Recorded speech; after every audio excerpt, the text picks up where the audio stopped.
So here we have the Ford Fiesta on an 18 plate. I'm going to start off by hopping inside the car and running through some controls first of all. As we approach the back of the car, you can see we have reversing sensors, plenty of boot space as well, along with that 60/40 split folding rear seat should you wish to increase this space even further. Okay, now that we're inside the car, we're going to start with the dials. On the left hand side we have the rev counter. On the right hand side, the speedometer. In the middle at the bottom, the coolant temperature gauge and fuel gauge. And above that, we have the main trip computer, which includes the total miles for this car. They are 26,379.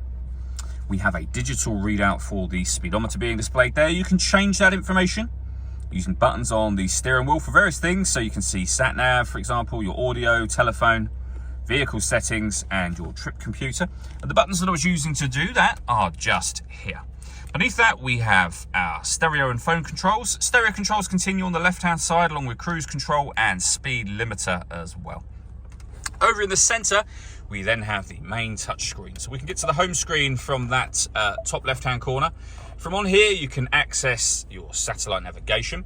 We've done a video showing how the sat-nav works. You can find that on our website and on our YouTube channel as well. We can come back out to the home screen from here. You can pair up your phone. Search for your vehicle on your device and select it once it is found. Just follow the instructions on screen from there. And then we've got our audio menu as well. So this car's got AM, FM and DAB radio, as you can see.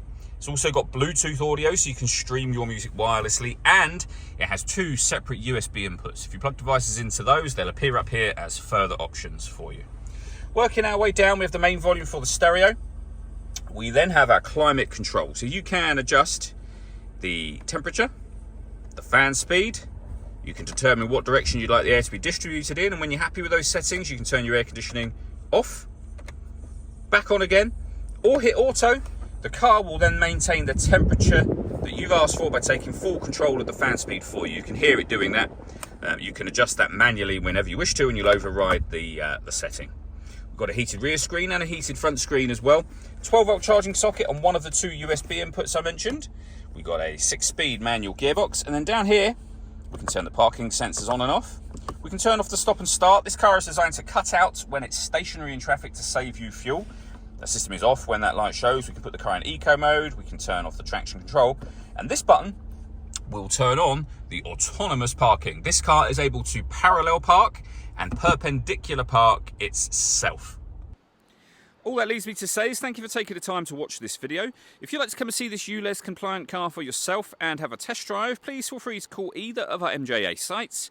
We'd love to hear from you soon.